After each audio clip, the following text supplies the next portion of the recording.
Oi, gente, tudo bem com vocês? Bom, gente, no vídeo de hoje eu queria aproveitar essa época da Páscoa para falar com vocês sobre a morte de Jesus, obviamente. Diferente do que a gente costuma ver por aí, né?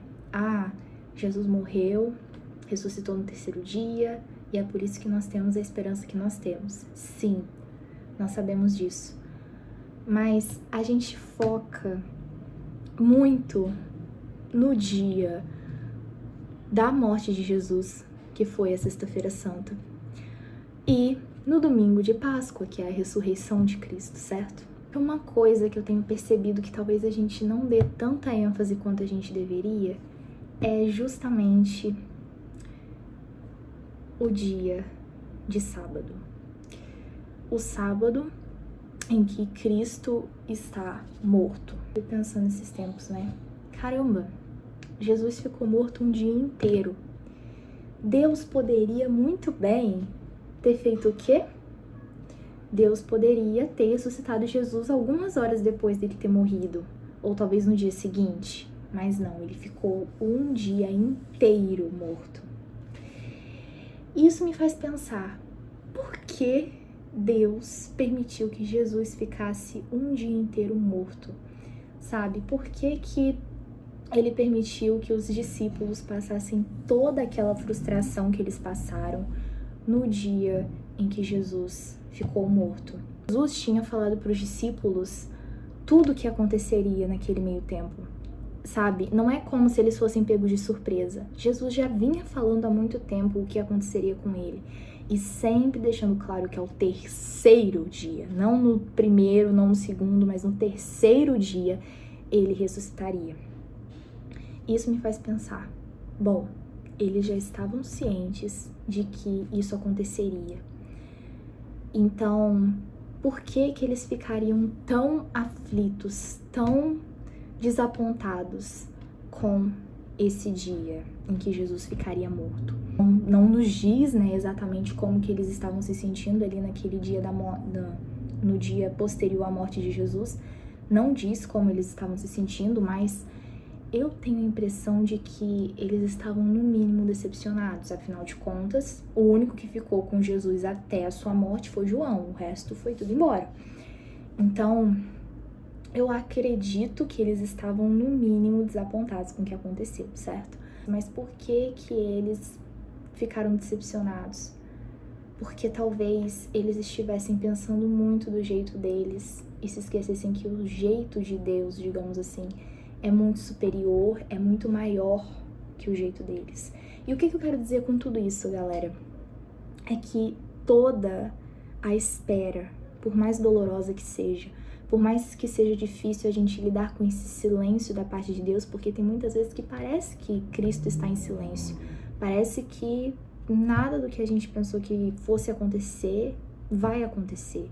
Às vezes a gente tem essa impressão, às vezes a gente tem essa sensação dentro de nós, e não é algo errado por si só. Tudo bem a gente se entristecer, mas a gente conseguiria lidar muito melhor com a espera se a gente focasse no que Cristo já falou para nós. Se os discípulos tivessem se lembrado de todas as promessas que Cristo havia feito a eles, do reino dele, da própria ressurreição dele, ele tinha deixado claro para eles que tinha esperança. Mesmo depois dos 2 dias, ao terceiro dia ele ressuscitaria, ele tinha deixado isso claro para eles. Só que os discípulos estavam focando demais na situação atual, no que estava acontecendo ali com eles, e não estavam focando no que Cristo tinha dito para eles. E muitas das vezes nós somos assim. No nosso tempo de espera, a gente acha que Jesus nos abandonou, que nós estamos sozinhos. Por quê? Porque eu não tô vendo nada acontecer, ele tá em silêncio, ó. Mas, às vezes a gente se esquece de tudo que ele já fez por nós na nossa vida. E a gente se esquece das promessas que ele tem pra nossa vida. Que muitas das vezes nós recebemos promessas de Cristo, mas a gente não leva elas a sério. Às vezes a gente se esquece. O momento de espera, às vezes ele é permitido por Deus justamente para que a gente volte para esse lugar de pera. o Senhor continua no controle, sabe? Deus continua no controle e Ele vai fazer com que tudo dê certo no final. A espera, ela serve para construir a nossa confiança em Cristo, sabe? Porque imagina só, como que a gente conseguiria, de fato, trabalhar nossa confiança em Cristo se a gente recebesse tudo assim? Não trabalharíamos essa confiança, a gente não desenvolveria essa confiança em Cristo. Mas porque Ele nos permite passar por essa espera, por esse momento de aparente silêncio dele, mas a gente sabe muito bem que quando ele tá em silêncio é justamente quando ele tá trabalhando na nossa vida, então a gente pode esperar com expectativa. Eu já até fiz um vídeo sobre isso, né? A questão é que eu sinto que às vezes a gente falha muito nesse aspecto da espera, porque a gente vê a espera como um castigo, como algo que a gente deve suportar da pior forma possível. Na realidade, é ali que nós nos contentamos mais em Deus. Eu ainda não tenho aquilo que eu tanto quero, mas Cristo já é suficiente na minha vida, sabe?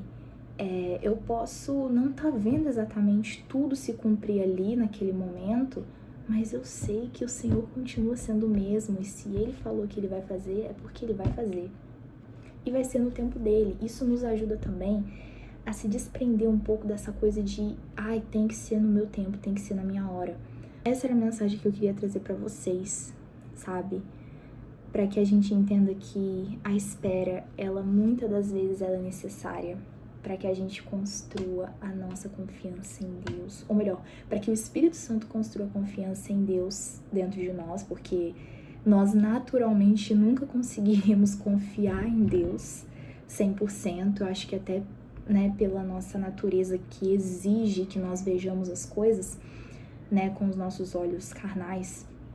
Eu sinto que se fosse depender da gente, a gente jamais conseguiria confiar em Deus, mas tudo porque o Espírito Santo trabalha em nós durante a espera e cabe a nós aproveitarmos esse momento, nos deleitarmos na espera e ver o que o Senhor tem para nos ensinar. Na espera a gente aprende a paciência, a gente aprende a confiar em Cristo, a gente conhece mais de quem Deus é, porque a gente está se apoiando nele, sabe? Eu acho que tudo na nossa vida, independente se a gente está aguardando uma bênção, se a gente está contente onde a gente está, que a gente possa continuar com os nossos olhos fixos em Cristo e no que Ele disse para nós. A gente não seja como os discípulos que ficaram olhando ali para todo o caos que estava acontecendo ao redor deles e se esqueceram do que o Messias, do que o mestre deles tinha falado com eles, sabe? A gente não pode deixar com que outras pessoas, com que as situações ao nosso redor